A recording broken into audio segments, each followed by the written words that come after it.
Greetings, ladies and gentlefish, and in today's video I'm going to bring you a quartet of games celebrating the wonders of heavy Russian tanks, basically.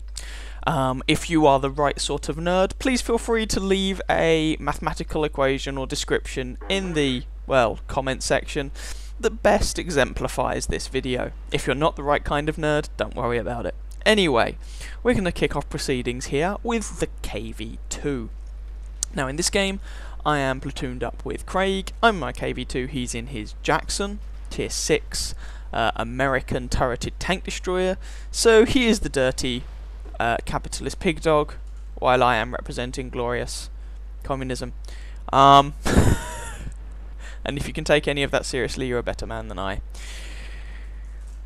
So, this is a tier 8 game, we are bottom tier.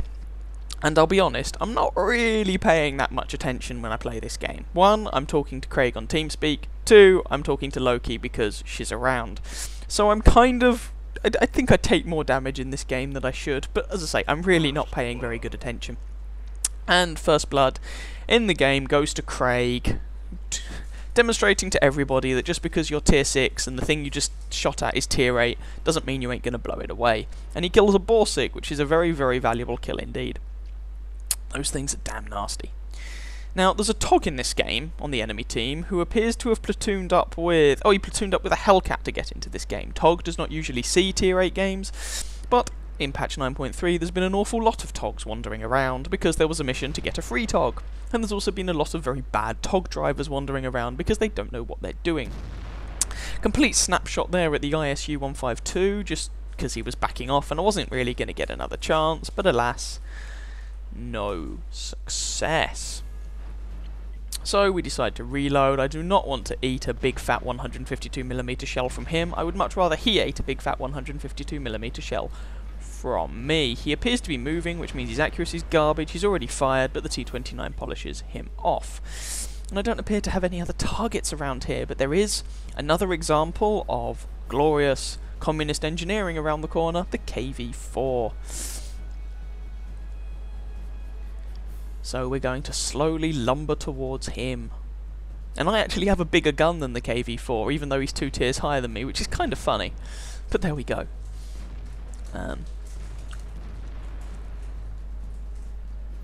So driving forwards to try and engage these fellows. Haven't actually done a single point of damage yet, but then I've only fired 1 shot so far, so yeah. Sorry T-29, didn't mean to ram you up the bum. As I say, I wasn't really paying proper attention in this game.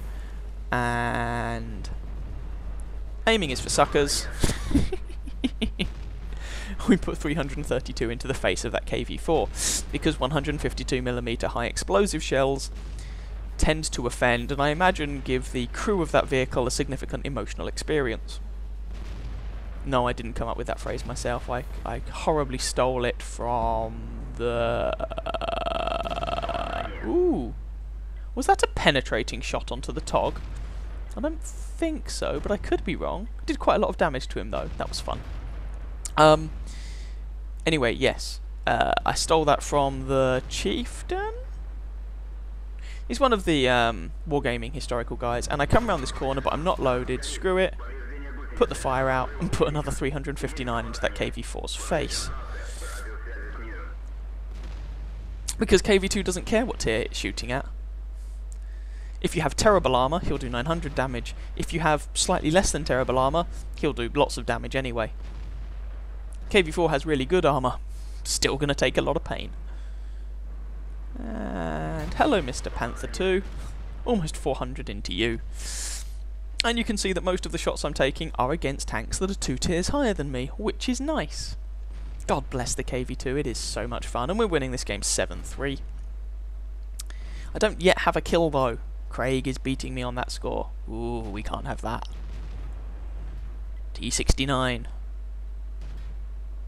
And Craig is pinging the map. I'm nowhere near close enough to help him, but he's pinging the map back toward the base, because there are people coming up to meet them. Come on T-69, stop running away. Just because I have a massive great gun and you're probably reloading your clip stand there and fight. Oh, it looks like he's actually using the gun from the T-71. There we go. Because, you know, Russian guns and aiming is for suckers. Ooh, artillery hits me there and leaves me on 45 health. Good lord. But the T-69 pays for his transgressions with his life. Thankfully, the S-51 is not looking in my direction as well, so I survive that. And press onwards. Now, what I'm hoping, I'm never going to get back to the base to defend it in time. Ooh, got their E-25. But hopefully, by making my way along the enemy ridgeline, I might be able to get shots back toward our base to do something about the IS-2 that is inevitably wandering around there. There he is. There's also a Dickomax somewhere.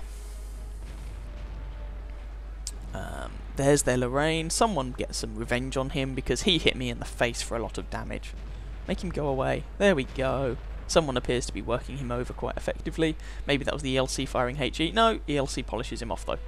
There we go. Their artillery is down. That just leaves a Dickomax and an IS-2.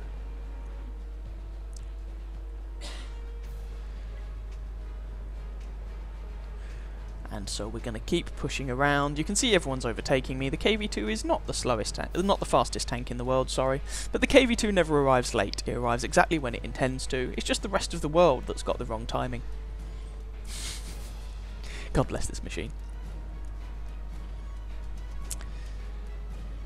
So, moving up, there's the Dickomax. The very, very screwed Dickomax. I mean, we're winning this 13-3. This is going to get messy. Well, this has already been messy. These guys aren't going to pull this back. Dickomax takes a big chunk of health, and Dickomax is down. That just leaves the IS-2. He was last seen somewhere around, you know, sort of J6 or somewhere around there. So I'm getting myself in a position where I can take a shot on him. There he is. Everyone will be aiming at him. Aiming is for chumps. Just take the shot. Don't hit him, but the explosion radius damages him, takes off his track, and kills his driver into the bargain. Poor guy. Didn't actually get a single kill in that game, but from shooting lots and lots of machines that were considerably higher tier than me, actually got first class mastery and top XP, even though I wasn't properly paying attention, because KV-2, very strong. So have a look at the post-game results, and then we'll jump into the next machine.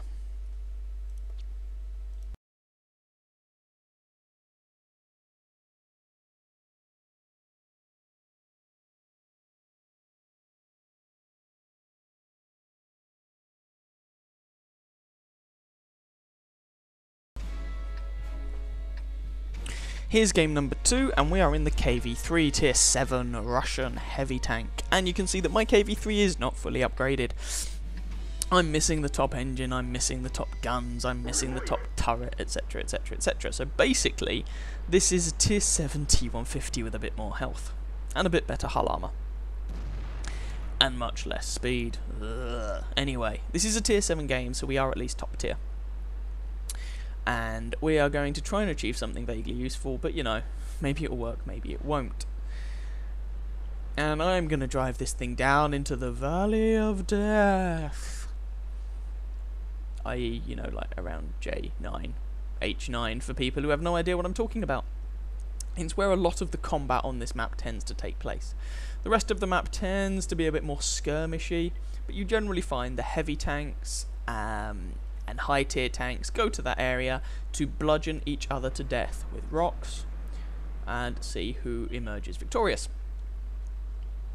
And now you can see I'm very, very, very slow. My top speed isn't horrific, but because I don't have the top engine, I don't have the top suspension, this thing has a turning circle and acceleration approximately equivalent to the Queen Elizabeth II ferry. It's ridiculous, but never mind, you know, what you gonna do. Come round here, have a look. Oh, VK, is he going to poke his nose out? Come on, dude. You are in absolutely no danger. E25 is dead. Oh, he poked out, but I wasn't aiming there at the time. Ah well, Buen indeed hiss. I'm trying to see if I can get any shots, but I really should be moving up, frankly. I'm not going to get any shots from back here, I don't think, especially not with this derpy old gun. So we've managed to claim an E25, but we've lost a tier 7 and a tier 5. I think that is for our troubles. Oh, there goes another tier 7, so we're kind of on the back foot here. Then again, I haven't even managed to do anything, so, you know, maybe I can gloriously pull this back to a wonderful communist victory. Okay, Tiger P takes out their SU-122. There's a VK. It's only a tier 5, but whatever, I have a shot. But the shot misses because, you know, accuracy is not really a thing of this tank. There's an AMX M445.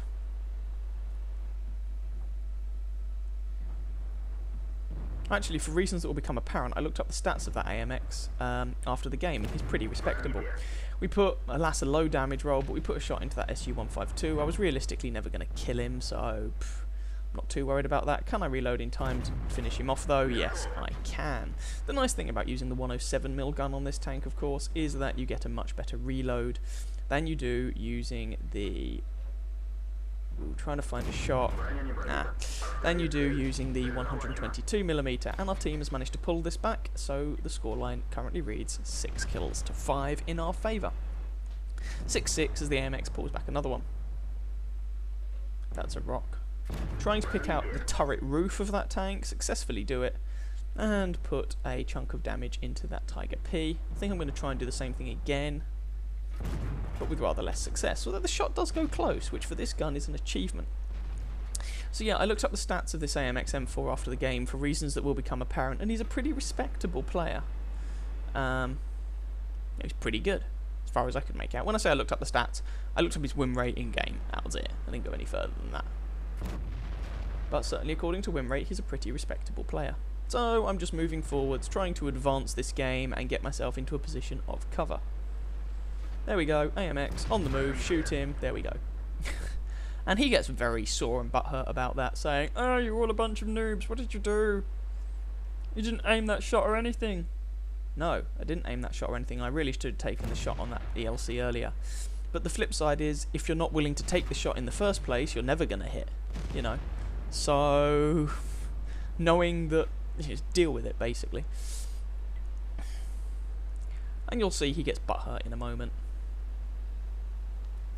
Just remember, the M4 has no armor. Can you snapshot more, you lucky? And he just starts insulting people. And I have absolutely no patience for doing that. I didn't mind him saying, "Can you snapshot more, you were lucky?" Fine, whatever. Yeah, sure, certainly in my case it was lucky. I'm not denying that. But, you know, it was a very low probability that that shot would hit. But if I'd never fired the shot, it would be a 0 chance that it would have hit. By firing it, I gave myself a chance. It happened to work out. It will work out occasionally. But he just continues being an offensive individual. And as I say, I have no problem with him pointing out that that was lucky. You know, it was. But when you start getting offensive about it, especially when you start denying that you're being offensive when you're clearly being offensive, even in the same sentence or the same comment, well, what can you do? Sometimes you get unlucky, dude. Deal with it. And it's interesting because he's on paper a good player. You'd think he might have the common sense to realise that, you know, sometimes you just get unlucky. There's no point whinging about it, and there's certainly no point insulting people over it. But there you go, he's a butthurt little princess. Anyway, the scoreline is currently 9 kills to 9. And we're going to try and push this forwards. Now I've got full health, which is good. And you see I'm having plenty of time to respond to this moron in chat, because this thing is so slow, but let's not give him any more attention. Having plenty of time just to push up here, but it does occur to me at this point that most of my support went back to defend our base. Okay, fine, but this isn't necessarily the best situation for me. I do have a tank in support, I believe it's that T20, and I am full health, but I'm also very conscious that, you know, one can lose one's full health remarkably quickly. So there's a T20 there, and he looks AFK, so I don't pay him much attention right now. You know, it looks like his gun barrel is pointing down and everything. He might be a bot, I guess, instead of AFK, but whatever. I've got the opportunity, so I decided to take a shot at the side of his turret. It hits, it penetrates, no reaction. I'm pretty sure he's AFK or a bot. Then he starts moving. which makes me think he's a bot rather than AFK, but I didn't actually notice him moving when I was playing this game. So our team back at our base have managed to fend off their assault, and I know that in my vicinity I have an IS, a T-29 who I thought was AFK at the time, but it's clear he's not, he's just moved, and the SU-152. Don't know where the T-25/2 is though. So I've currently taken one penetrating hit, trying to get another shot on that SU. I don't bother aiming it, I just let the shot go. That means the IS is going to come round and hurt me. Yep, there we go. That one hurt. T-20 though is trying to give me a hand, which is nice. Another shot from that SU, and now my 1300 health has become 105. Not great, but the T-20 has moved up to support. He's taking a couple of shots and putting in some shots, so a lot of thanks and big shout out to you, Mr. T-20. You were awesome. That T-29, who I thought was AFK, is coming around the flank, which makes me think he's not a bot. He's just someone who either hadn't loaded in yet or for some reason had decided that he wasn't going to do anything until someone had the audacity to shoot him, which seems a bit weird to me, but there you go.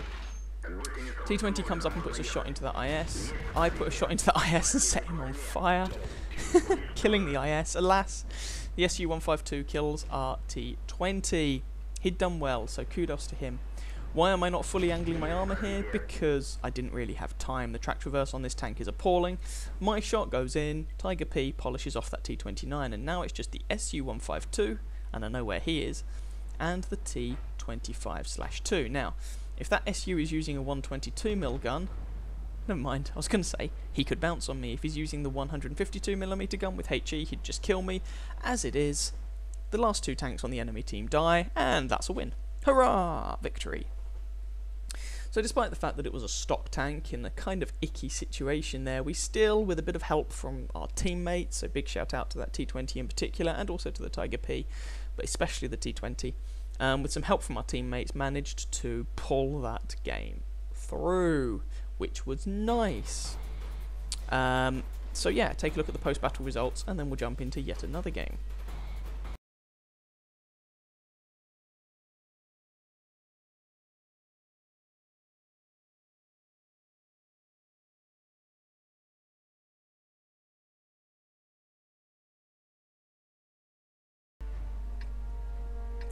Game number 3 here is not one of my games, this is actually a replay sent in by Mac. You may have seen a number of games that he sent in, usually where he's driving something that has way too much speed and not enough armour. In this situation it's completely different. He is driving the KV-4 Soviet Tier 8 heavy tank. Again, like the previous game, his KV-4 is not fully upgraded. In fact, if memory serves, I think he said this was the first game he had in it. So he's using the 122mm gun that you get on the IS, the KV-3, and every mid-tier Russian heavy tank and its aunt. And he's got the stock turret. On the flip side, he is also top tier. So if you're driving a stock tank, it's always nice when you turn up top tier. And we're going to see what can be done. Now this is an assault game on Karelia. So this is the same map that the KV-3 game was from, but different format. Instead of being a standard game, this is now an assault. And he and this IS-3 are essentially, I was going to say leading the charge on this flank. At the moment, they are the charge on this flank. Which is perhaps a little disconcerting. Now you can see certainly the stock KV-4 is very slow, much like the stock KV-3. Very ponderous, but this machine is often called the KV Fortress because it is armoured like, well, guess. It's a very heavily armoured machine indeed. However, that armour is flat, so what you tend to find is that the KV-4 is very good in tier 8 games, but tends to suffer when it's bottom tier, so suffer when it's in tier 10 games. Here we're top tier, of course, but, as I said, to compensate, it's only a stock tank, so there's that. Now the IS-3 has run forward and run into a T-44, a Centurion, and is that an IS-2? That's a T-25/2, sorry. So that's not necessarily particularly good for him. He appears to... oh, there's a T-34-3 there as well. He appears to be horribly outnumbered. Conversely, he has a big old gun. So the enemy appear to be reluctant about pushing up onto him. They also don't know what sort of support he has, as it is. If they were to completely swamp him, But they should have already done it, because now Mac's here to help him out. But they have decided not to, and Mac's just trying to find a shot, aiming at the side of that T25/2, and there we go, half his health just disappeared down the tube. With a nice old damage roll. So this is a standard sort of Russian 122mm gun. It hits for 390, has 175 average millimeters of penetration, and that Centurion just damages his tracks. And that T-34-3 is suddenly looking rather unhealthy. And suddenly these guys appreciate there are now 2 top-tier Russian heavy tanks on this corner, but gun depression fail. Russian tanks not generally renowned for their super gun depression. But angling one's armour. Oh, he still takes a shot there from the T-34-3. Whereabouts did that penetrate? Oh, that went straight through the front plate. Yeah. That is possible. Maybe the guy loaded premium ammunition, but I think the premium ammo on that tank's heat ammo, and I didn't notice the fizzing you normally get associated with heat, so that was probably just a respectably high penetration roll from his regular AP rounds, or aimed at a weak spot. So well played to that T-34-3. Mac is side-scraping around this corner, which is sort of bread and butter for this tank, and puts a shot into the Centurion. In response, the Centurion just blows his tracks off. Now the Centurion's going to have the better reload. Mac is wiggling his turret, probably to try and make sure the guy doesn't just aim at his weak spots, and if we're going to be honest, this Centurion driver was not the best. His shots could have been a lot better than this, and he just keeps coming out and allowing Mac to put shot after big old fat shot into his lower plate. He could have shot anywhere at the front of the hull and that would have gone in, but you know, lower plate just to be sure. And also because I think if you're shooting the lower plate, you might have a better chance of finding the ammo rack. Shot there at the Tiger II, gets a little bit lucky as the Tiger II helpfully turns his turret at just the right moment so that that shot goes through the side of the turret rather than having to deal with the front. And it probably would have bounced on the turret front. This Centurion once again shows that he doesn't really appear to be particularly good at this game. Or experienced, perhaps I should say, as he pokes out yet again, exposing a huge amount of his tank to Mac, who promptly rewards him for that. T-44 puts himself in a strange position. I assume he's trying to get shots toward the friendly heavy tank at C5, but as it is, he just gets a 122mm shell through his side for the troubles. Now that Lerva's in an awkward position. He's hull down, so basically Mac isn't going to penetrate him, regardless of what ammunition he fires. Centurion goes down, and Mac's trying to get a shot on that T-34-3, and you'll see the number of times people are shooting presumably what is Mac's angled side armour, and the shots are just getting eaten by the tracks, and so you can start to see why this thing is referred to as the KV Fortress. Mac comes around, puts the T-34-3 out of his misery, and now he has his first kill, and the team are winning 7-3. So, gun is reloading, T-44 next. Bounces yet another shot. Centurion's corpse is in the way, how inconsiderate of him. Lerva's still up there, Lerva's still bouncing. T-44 damages Mac's tracks and gets wrecked for his troubles. And that's Mac's second kill. The game is currently 10-11-3. More track damage for Mac, and now the Lerva is moving from his hull down position because he wasn't hull down to all the other friendly tanks that are flanking around him, and died for his troubles. That just leaves the Tiger II, and he's somewhere in this vicinity. There he is, and the AMX-13F3, the artillery. So this was a nicely conducted assault on this map. It's always pleasant when you have teammates who are actually going to go over there and kill the enemy. That shot was very unlikely to penetrate. To penetrate the turret of the Tiger with this gun, you want to aim at the turret roof. The turret roof is, I think, 40mm thick at an extreme angle, but with a gun that's 120mm or larger in caliber, you overmatch that armour and just go straight through. So that's the advantage of using the 122mm gun on this tank. Having said that, I don't think you'd ever choose to use that gun. You'd use the 107 if you can. Anyway, that was the game. A nice game there from Mac, especially considering that he was, I believe, driving that tank for the first time, and it was definitely not fully upgraded, so very nice showing there from him. That was game number 3. Let's go and take a look at game number 4.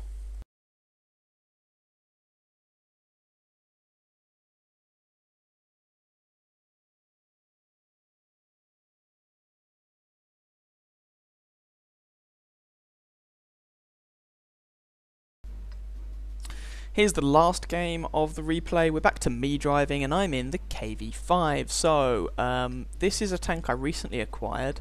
You can't get it from buying it from the tech tree, and you can't usually get it in the gift shop unless there's a special on. So, a big shout out here to Johnny, who bought this as part of a package for me. Much appreciated. I found this a lot of fun. I haven't had great luck in it, but I found it a lot of fun. So this is my stock, ho ho ho, KV5. For those of you who don't get why I'm laughing there. KV5 is a tier 8 premium heavy tank for the Soviets, i.e. you don't get stock or fully upgraded, it just comes as is. It's a funny old tank. As I say, I've enjoyed playing it. It used to be the Soviet tier 8 premium heavy tank. It then got replaced by the IS-6 and removed from the gift shop basically, and it occasionally makes its way back for specials and things like that, but it's not like something like the Type 59, which is, was taken out for a damn good reason. This was just removed because, I don't know, they decided to replace it with the IS-6 because reasons. Anyway, we are here on Winter Himmelsdorf, and I decided to come down here to Heavy Tank Alley and have a duel with a Tiger II.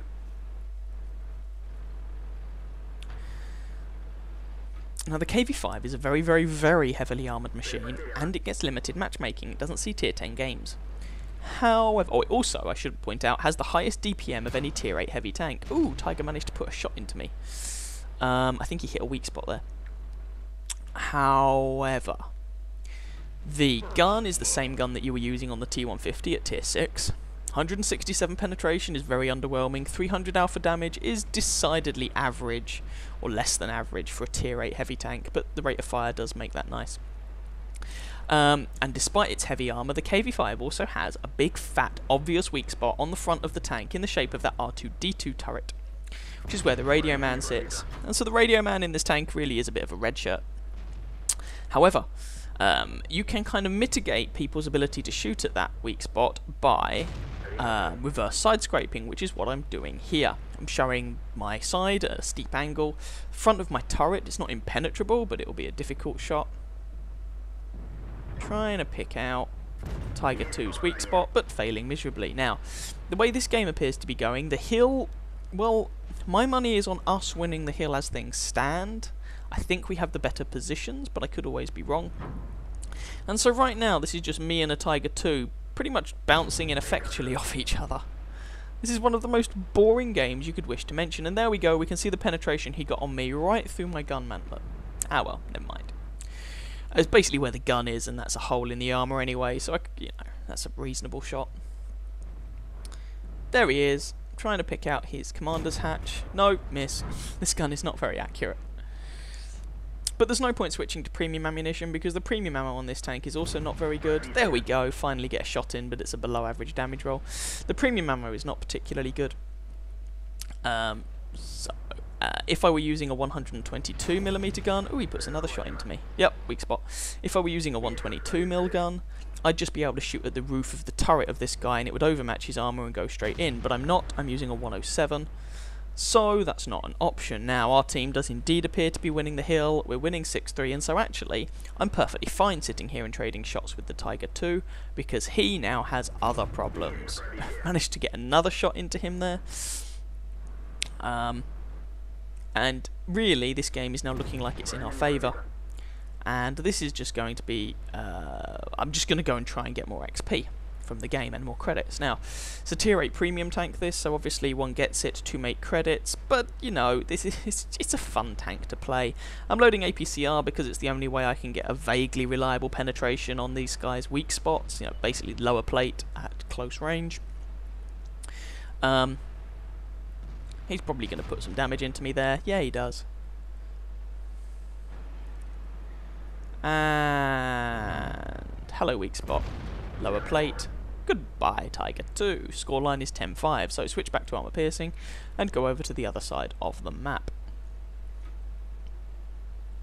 Now the KV-5 is slightly ponderous, but it's not a slow machine. It can get up to a very respectable top speed, and weighs an awful lot. So you can come... Oh, yet another Tog who's in a game he shouldn't be in. Sorry, who did he platoon up with? He platooned up with a KV-2. So if you can get up a good head of steam coming down a hill or something, you can inflict an awful lot of damage by ramming people. 150 tons of Soviet steel moving at about 40-50 kilometers an hour does an awful lot of damage. And hello Mr. Tog, how are you today? Not feeling very well, are you? Now the Tog can actually do alright in a tier 8 game because it has a pretty darn good gun in the shape of that 17 pounder. And I feel somewhat dirty killing that poor Tog, but there we go. Nonetheless, you know, you're best not platooning with someone that will get you into a tier 8 game if you can possibly avoid it. Someone's whinging about the FV304. The FV304 is a very good machine, to the point that it was actually nerfed in patch 9.3 along with the Hellcat. There we go. So, there's a Jagdtiger 88, Tiger 1 and a Hummel left. And we're seeing what we can do. Hopefully the Jagdtiger's looking the other way. If he is, then we can feast on his juicy rear armour. And, yep, he's looking the other way. Jolly good. Nice high damage roll. So say the average damage for this gun's 300, so 327 is a nice damage roll. 336 is another nice damage roll. And he goes around the corner.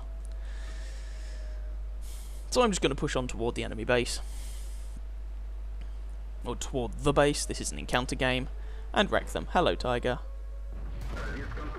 Oh, low damage roll. He puts a shot into me, I put a shot into him. I have more health, better armour, and better DPM. He bounces on me. High damage roll to kill the Tiger. And that just leaves the Hummel and that Jagdtiger. That Jagdtiger's on very low health. And is probably not long for this world. I doubt I'm going to get the killing shot, but I could be wrong. Oh, he appears to be looking this way. Nope, FV304 takes him out. And now it's just a case of hunting down that Hummel. My money would be that on him being in A1. Yep, someone else is of a similar opinion. So I decided to load some high explosive. To try and guarantee the kill if I should get a shot on him, although I wouldn't be surprised if someone else beat me to it. So, coming around the back of the train station, he's taken a little bit of splash damage from the FV. Oh, big old shot there. And he's dead. I actually finishes him off. And there we go, that was the game. And that ended up being a respectable game in a tank that I haven't owned for very long. And, you know, as I say, I haven't had particularly good luck in this. I haven't played that many games in it. And I have enjoyed the ones I have played. So, there we go. That was a quartet of Russian heavy tank games for you. I hope you guys enjoyed. If you did, please feel free to catch some of my other videos and or subscribe to my channel, and I wish you very happy hunting on that battlefield. Ciao ciao.